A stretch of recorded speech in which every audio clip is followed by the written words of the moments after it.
So then they ask him, should we pay taxes? And then Hazrat Isa asked them, show me a sikka, show me a coin. And ask him, whose face is on the coin? And they say, well, it's the Roman Emperor's coin. So then he says, well, give to Caesar what is Caesar's, and give to God what is God's. Which was a kind of way for him to how can we say? He knew that they were giving him a trick question, so he's giving them a trick answer in a way. But it also that saying, give to God what is God, and what is give to Caesar what is Caesar's, also carries within it the seed of the division of God's kingdom and man's kingdom, and of religious authority and secular authority, which has been a big debate throughout Christian history. At which point is it okay to rebel against the government, and in how far should one try to make politics in a sort of Christian direction. Now, this is just as a beginning. Now, how did I get interested in this topic? Let me see if I can get this to move.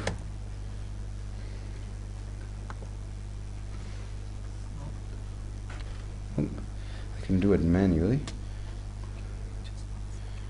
There. Okay, there you go. I got particularly interested in this topic after the incident in March 2015. There was a church bombing, 2 churches in Johannabad, one Catholic and one Protestant one.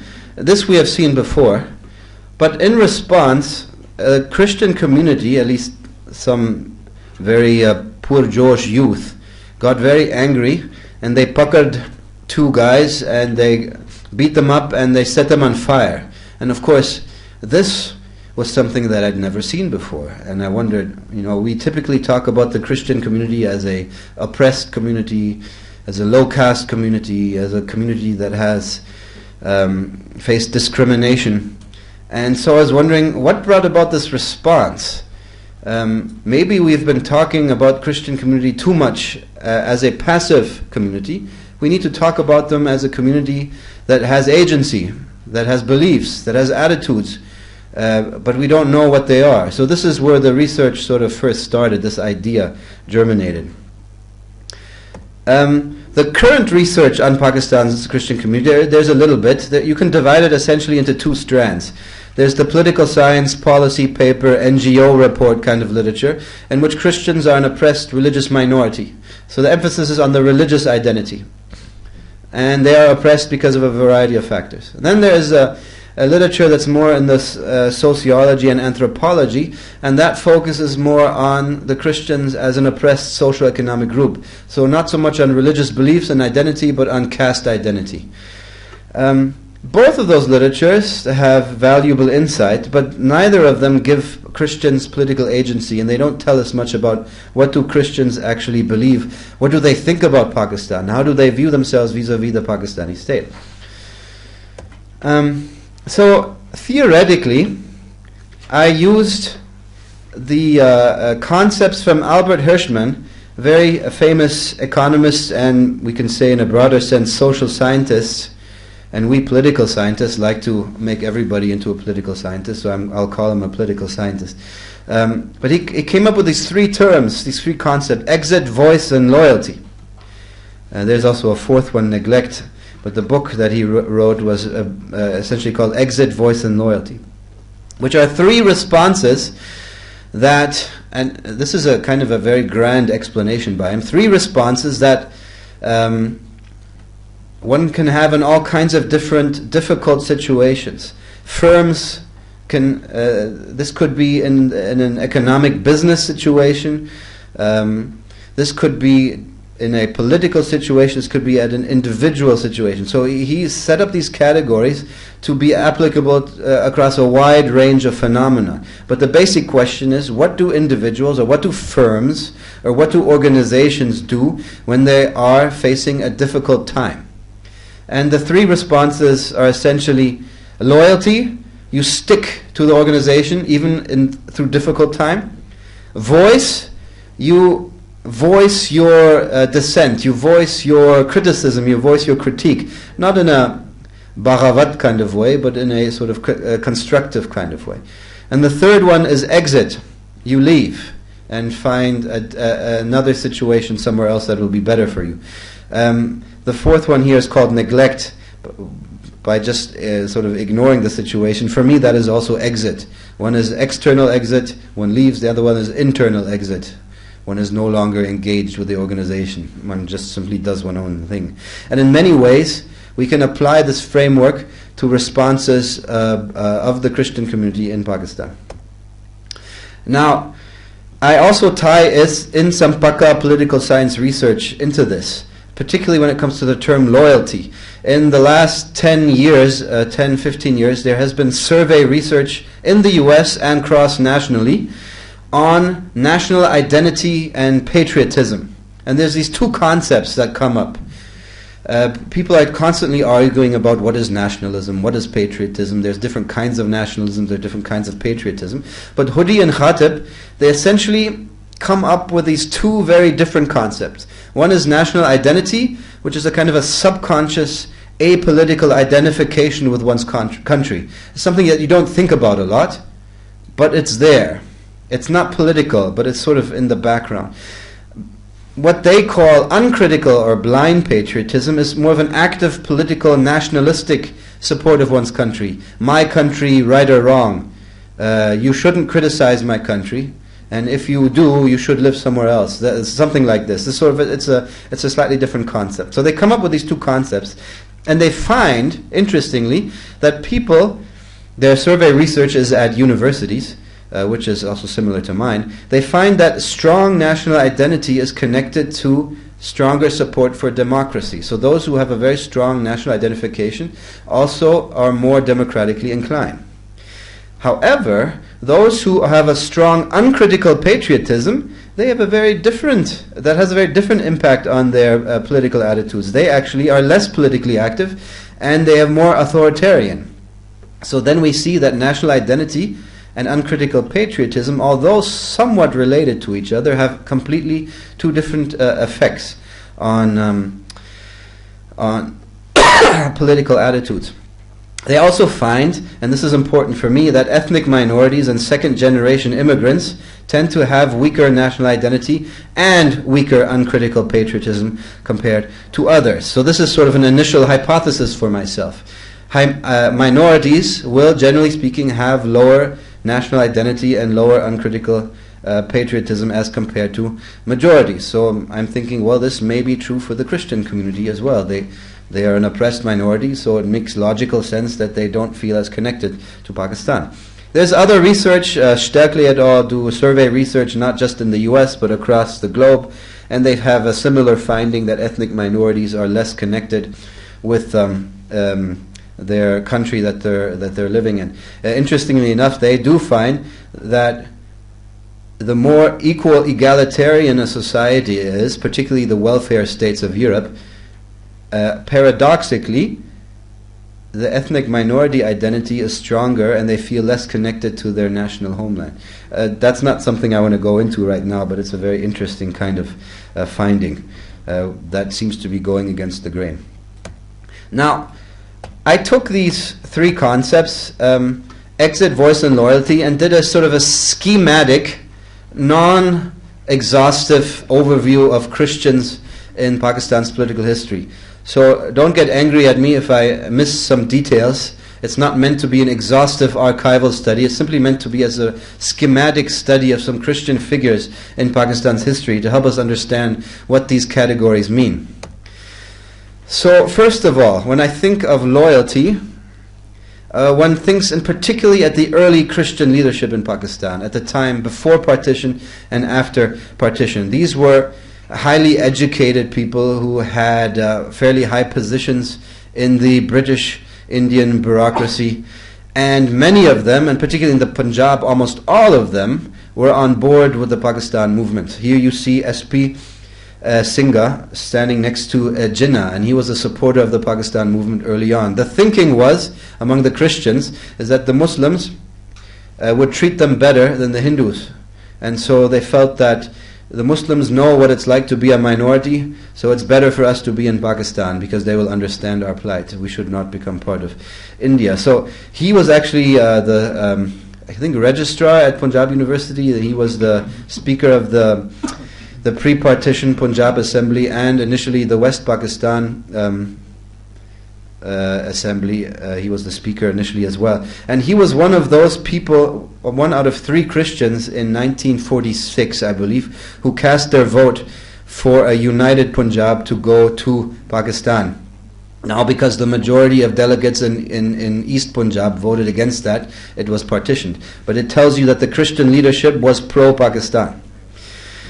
In fact, there was other Christian leaders who went to the Christian community in Pathankot and Gurdaspur, if I'm not mistaken, and tried to convince the Christian community there to count themselves as Muslim, so that when the British were doing their hisab, that those towns would go towards Pakistan and not towards India. So one sees a loyalty to the Pakistan movement. Another example is A.R. Cornelius, who of course was one of the longest serving Chief Justices of the Supreme Court. He is a very interesting figure, and I'm not going to go into it too much, but he also served in the British Indian bureaucracy. He decided to go to West Pakistan, after partition, even though his family was actually not from that area. But he felt a sense of loyalty to the Pakistan movement. Interestingly enough, Cornelius, I think, was the... now some of you know your judicial history much better than I do, so please forgive me. But he was a supporter of democracy, and I believe he was one of the lone voices on the Supreme Court when Ayub Khan had his coup, and his Muslim colleagues actually went along with it, and he was against it. Interestingly enough, A.R. Cornelius was also a big proponent of including elements of Sharia law into Pakistan's legal system. He felt that Pakistan should not simply copy a Western legal system willy-nilly. He felt like it should be indigenously rooted. Why did he think this? Because he thought that democracy would not take hold in Pakistan unless the people felt it was a local thing and not a foreign thing. Ironically, his Muslim colleagues on the Supreme Court were against him and this idea. They felt that Pakistan should go more the secular direction. So we have the Christian Catholic Supreme Court justice supporting the incorporation of Sharia law in Pakistan. Another example of loyalty. And then we have this fellow Joshua Fazluddin. He's a Christian leader in Lahore. He was a Christian leader in Lahore. Also had written a journalist. I'm not sure if he was a lawyer, but he wrote he was a Punjabi language proponent as well. And at the time of partition, before and after, he was writing regular newspaper reports, and then he put them together in a publication called The Future for Christians in Pakistan, which is published in 1948. And he made the following argument. He said, if you're a Christian, he's speaking to the Christian community, if you're a Christian and you find yourself on the Indian side, then become fully Indian. If you're a Christian and you find yourself on the Pakistani side, then become fully Pakistani. In fact, to the extent that if you are on the Pakistani side and your son ends up on the Indian side, and there's a war between you, you should aim and shoot at your son without hesitation. In other words, be fully loyal to the country that you find yourself in. So again, a sign of loyalty and identification with Pakistan. Then we come to voice and Christian activism. I'm mentioning Joshua Fazluddin again because, so the previous publication he wrote in 1948, he wrote another publication that was praising Ayub Khan's military coup as a revolution, so he was a fan of Ayub Khan. But then he also was a very big fan of separate electorates, which is kind of interesting. The Christian community has an interesting relationship with the idea of separate electorates. But he and the party that he was a part of, the Pakistan Masihi League, which was at its strongest in the 1960s, they were proponents of having separate electorates for Christians so that their voices would be heard to a greater extent.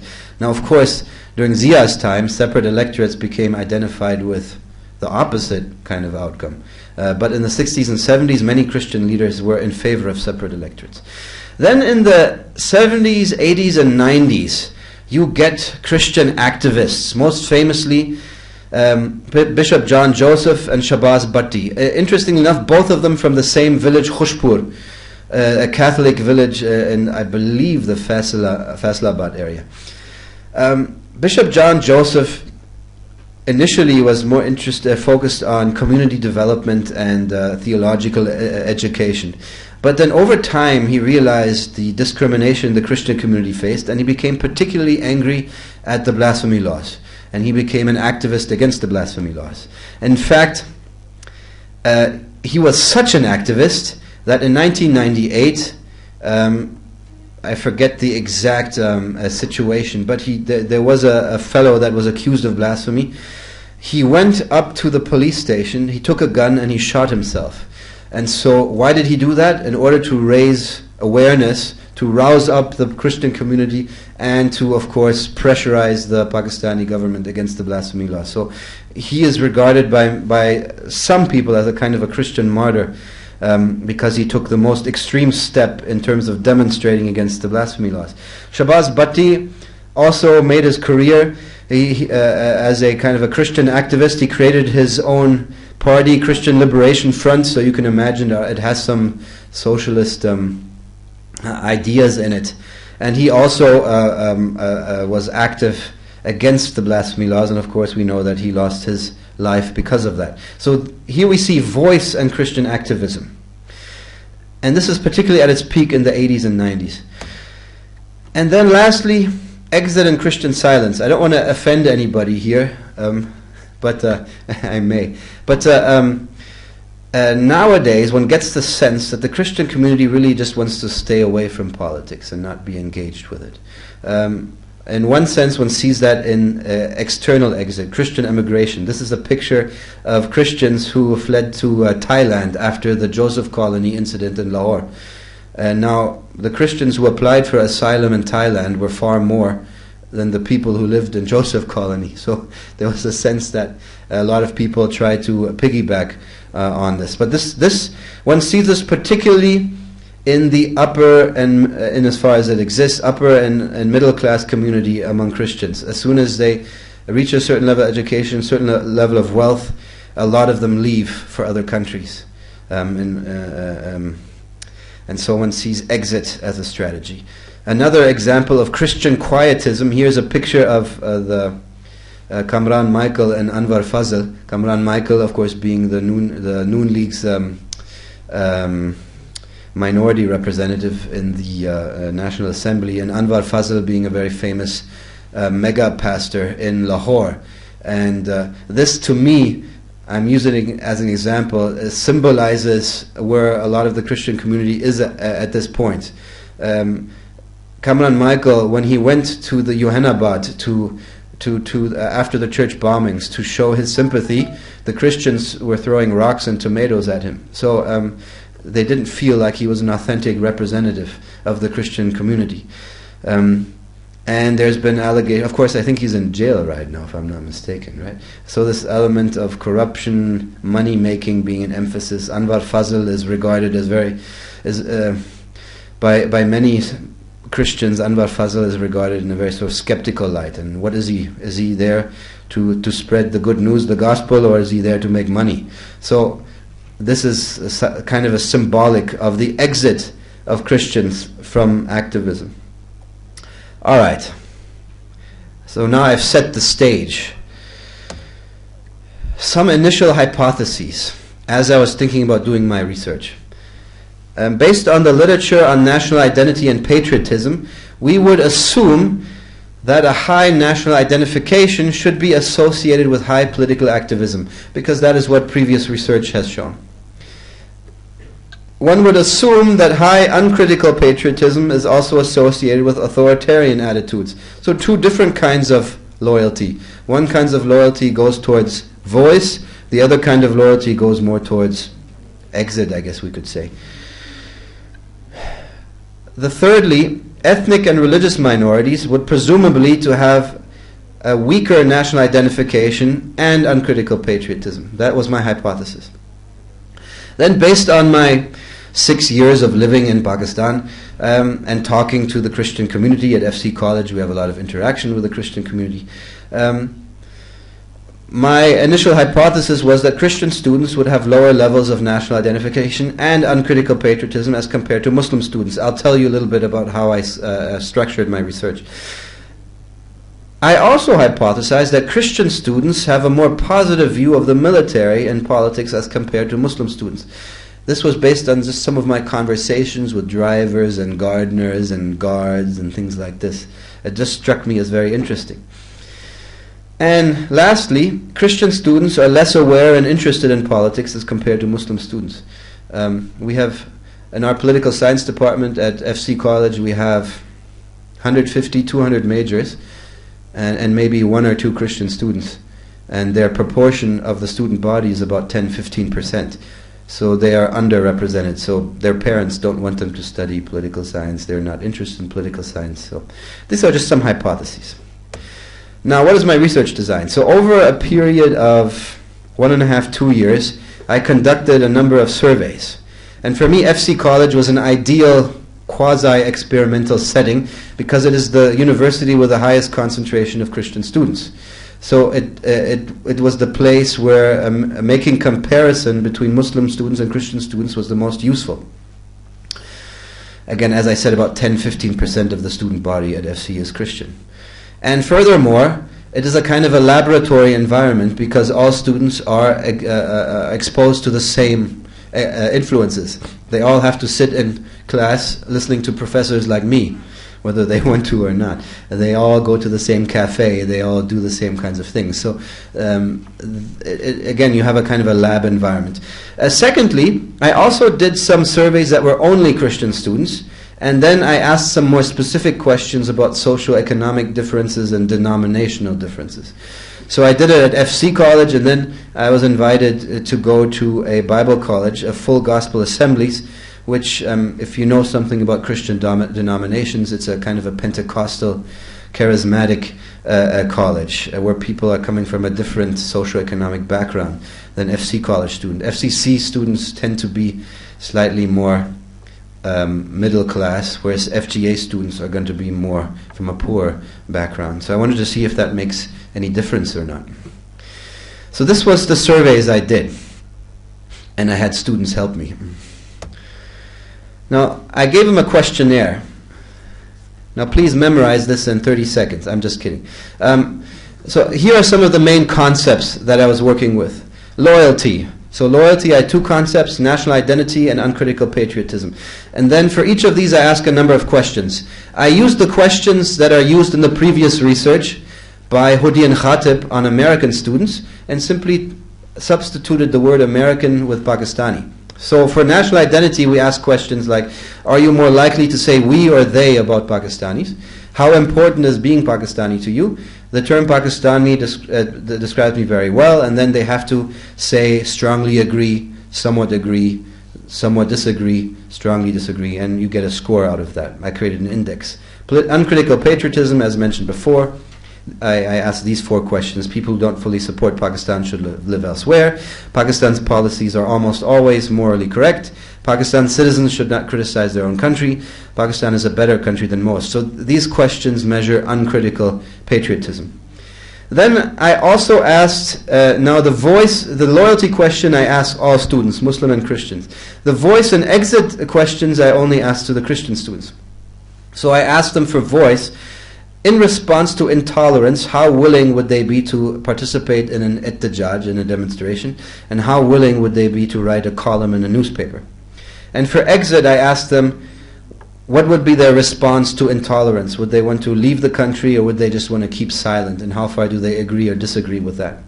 Then I asked a question on authoritarianism in Pakistan that usually has to do with the military, so I simply asked them their opinion about the military and politics. Political interest, I asked them how many hours a day they spend watching political talk shows, and how many days a week do they read the political section of the newspaper. So reading the cartoons does not count. And then I gave them a political knowledge quiz to see how much they knew about politics.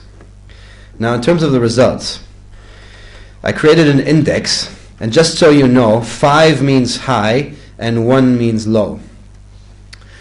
we can see, I also asked students about their ethno-linguistic background. I'm not going to focus on that today, but the results were very, very interesting.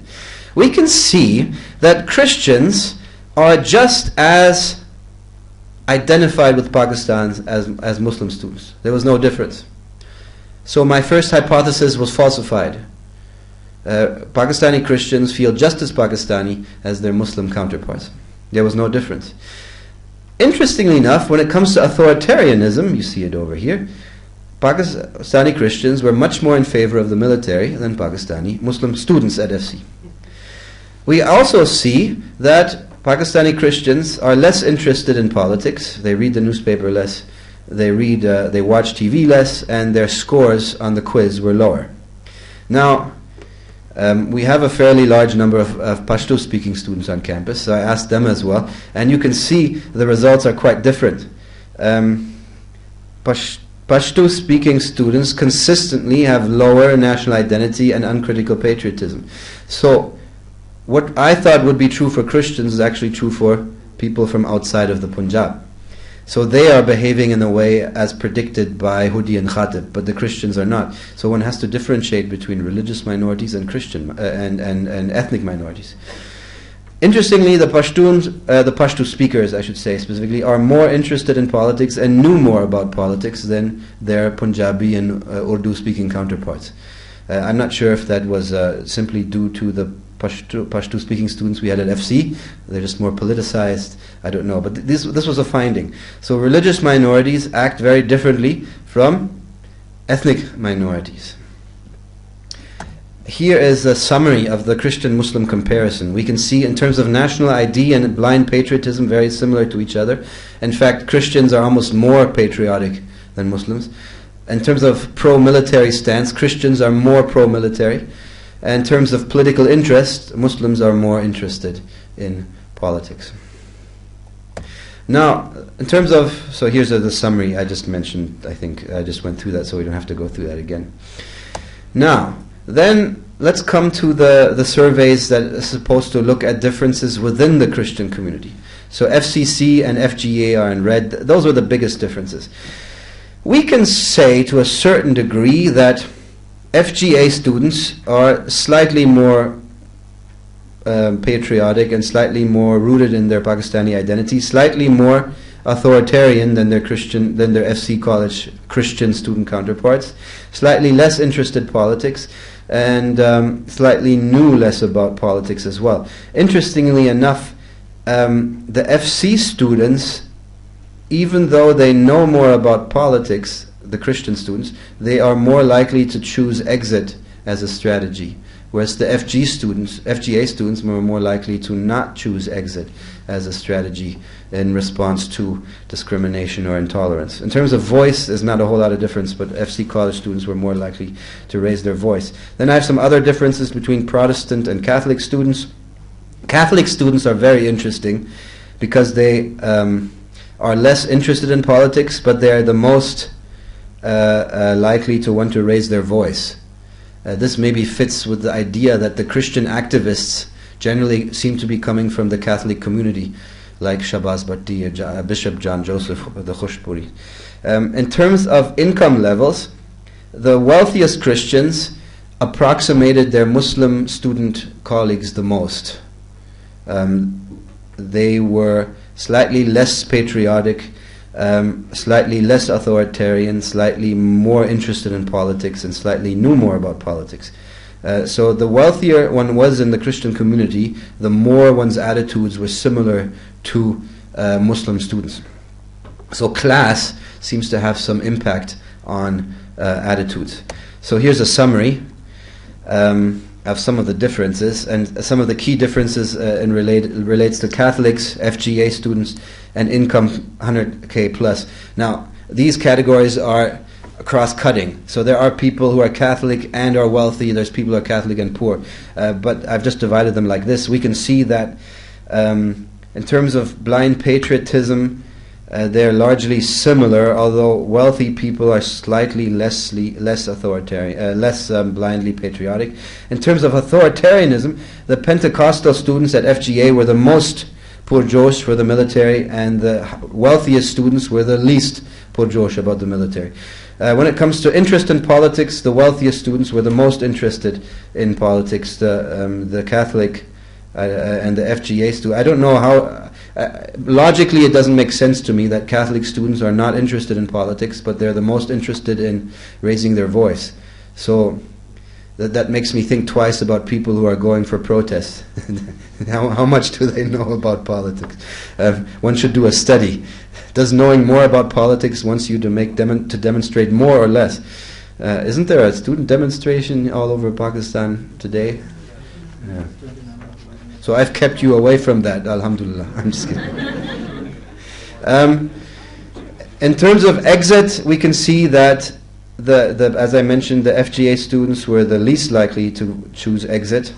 And in terms of voice, Catholics and wealthy students were the most likely to raise their voice and speak up.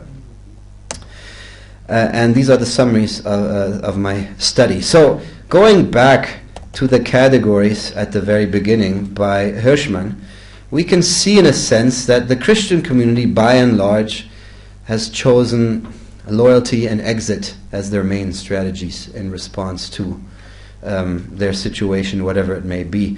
Now there is some intra-Christian differences, but compared to Muslim students, they are very much identified with Pakistan, but they don't want to be engaged in politics, they don't want to know about politics, and they're quite happy about the military.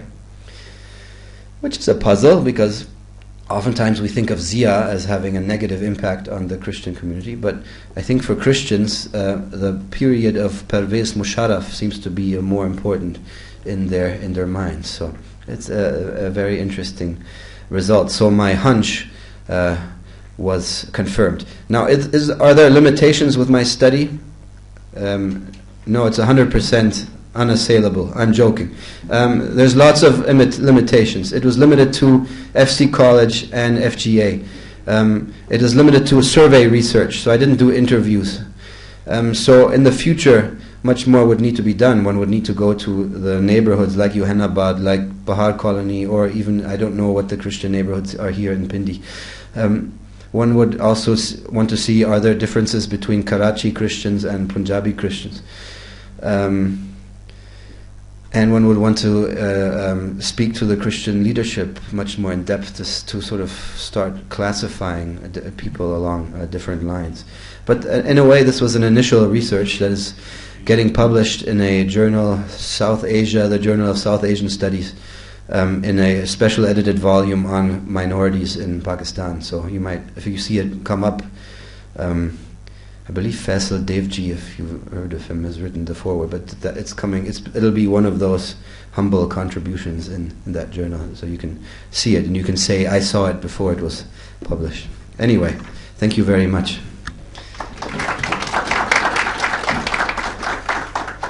Thank you very much, Dr. Brasher, for a wonderful talk on the research topic in Pakistan.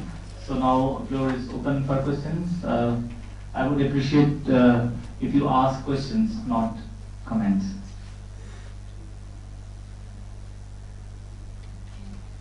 Nobody has any question, really? This time.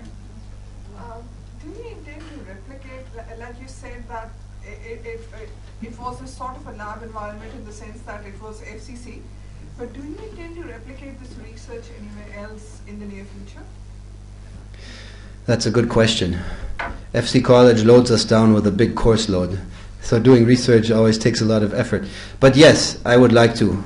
I would like to do more qualitative research to sort of see and how far these quantitative findings have any basis. And I would like to look at the causal mechanisms more, because with quantitative survey research, one can look at probabilistically at the overall relationship between variables, but one cannot look at the causal mechanisms, the deterministic logic of how one gets from one variable to the next variable. So yes, as I mentioned, I would like to do that more. And in Lahore, it's the center of Pakistani Christianity, so there's plenty of research opportunities there.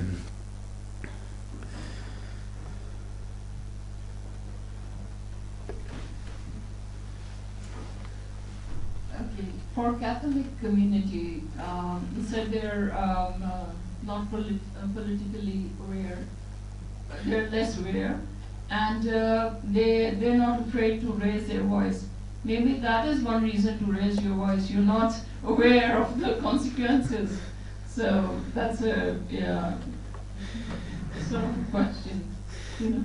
Yeah, I mean that is a question. It could. My question is it simply an idiosyncratic result of a random error from my research, or is there something systematic? I know there has been some generalizations about Protestants being wealthier and Catholics being poor, but I think that doesn't hold as much anymore as it used to. So again, the next step would actually be to go to a Catholic seminary and do research there, if they'll let me, and see what's going on there. Most of the Catholic students I did the survey on were at FC College. Myself Sadia Rana, and I'm from Development Studies. Do you have observation regarding these 3 points, that their community participation as anonymous sport culture, and second is their institution level participatory framework? Is there any contribution of this community in this? And number 3rd is the freedom of opportunity. What was the first one? First one is their community participation as an anonymous sport culture. You mean in the Christian community? Yes. In terms of politics? Yes. Yes. Those are big questions, which I need to get at with qualitative research. With my survey research, I wasn't able to get at. I think in terms of politics, we know that there's been a history of Christian mobilization. In the 1960s and 70s, it was a rare moment of unity where most Christian leaders joined into one party, the Pakistan Masihi League. But that split right away based on ideological differences and personality differences.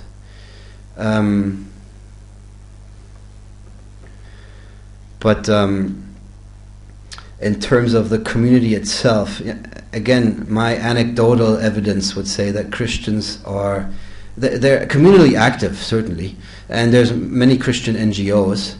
I'm thinking of people like Peter Jacob and his NGO is it's related to social justice. So there are people like that, but generally speaking, there is a sense among the Christian community that siyasat khatanage, you stay away from that stuff. And also, the Christian parents will tell many of the Christian students at FC are first generation university students, so their parents don't know much about studies and they want them to make money. And political science or studying something related to politics is not regarded as something that will make them money, although maybe I will disagree with them. But so they stay away from that because of economic reasons. Many Christians I've talked to, again, yes, there's a fear in the background. So based on perceptions or reality, I should say that in research, particularly anthropological and sociological research, it has been found that blasphemy cases in particular tend to be focused on poor Christians. Whereas wealthier middle-class Christians, they face some kind of discrimination, jokes and these kinds of things. But very rarely do they face their colleagues coming up with a blasphemy case.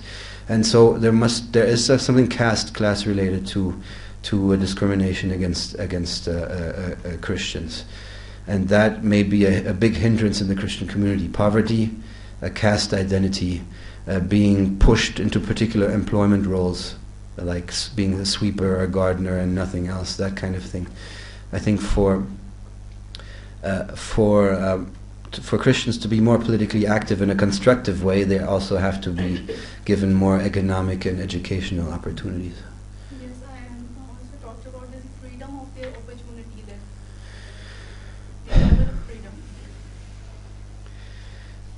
It's kind of a subjective question, like how much do they probably have more freedom than they think they do. There's probably a perception that they can't say anything based on negative examples, but they probably have more opportunity than they think they do. So that would be my subjective answer for which I don't have proof, but I would just kind of say that off the top of my head. Yeah. Anybody else? I just want to know, it's really an interesting presentation. I just want to know, like the exit strategy which you are talking about. For me, in your own observation, what do you think? It is because of their weak association with Pakistan national identity or what? Or is it the exit strategy in response to the socio-economic pressures which they are facing from their parents, like rest of the Pakistani youth? Because if you will ask the Pakistani youth, even in this hall, they will say that we want to go out of Pakistan for their better future. Yeah, so I didn't ask that question to Muslim students about exit. Actually, Christian students are just as identified with Pakistan. That's the main point. They are just as loyal to Pakistan. They feel just as Pakistani, and I think this is genuine. I don't think they felt any kind of pressure to answer a particular way at FC College, which is a fairly free environment. So it's not because of a lack of identification with Pakistan. They feel very Pakistani. They're very proud to be Pakistani. Whenever there is sort of a India-Pakistan larai, some of the Christians are the first to sort of, be Pakistani nationalistic. So there must be other things that is driving them away from interest in politics and making them more authoritarian. It may be economic, it may be socialization, but yeah, these are questions that I would have to, that I don't know yet. Would have to pursue them with qualitative research.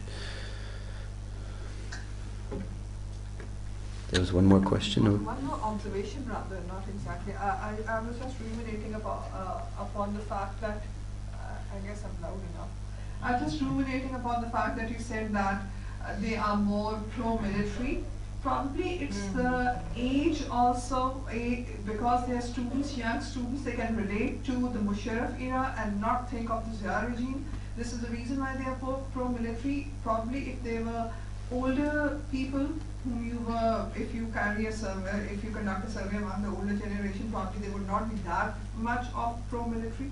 I guess it's the age which matters more, at least in this one, because it's really surprising how come they are pro-military, keeping in mind, probably it's Musharraf's enlightened moderation which they have in mind, but it's the Zia regime which has done harm most to the minorities as such, not particularly to Christians. That would be an interesting hypothesis. However, based on because I'm a political science professor, I always ask, anybody about which party did you vote for. So I asked the Mali, I asked the driver if they did vote, and consistently, older people. If I mentioned the Noon League, no, that is sort of the most negative because that is associated with maybe some sectarian organizations, People's Party, But anytime you mention the CAF, PMLQ, you mention the military, even the older people, they will be more pro-military. And Zia, I think himself had fairly decent relationship with the Christian leadership in Pakistan.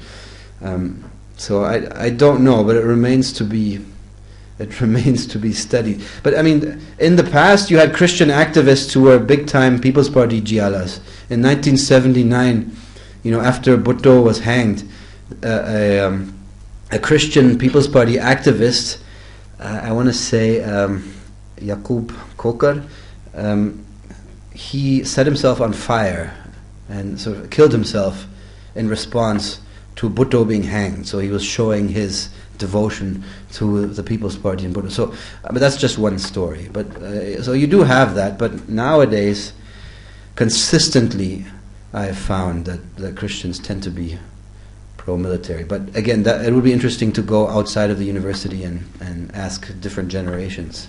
You're right. Okay, so if you don't have any more questions, then we have to close this discussion. Okay, thank you very much for this wonderful presentation, sharing some of the interesting facts about Christian and Muslim conversion. Thank you very much, Dr. Brasher. Thank you.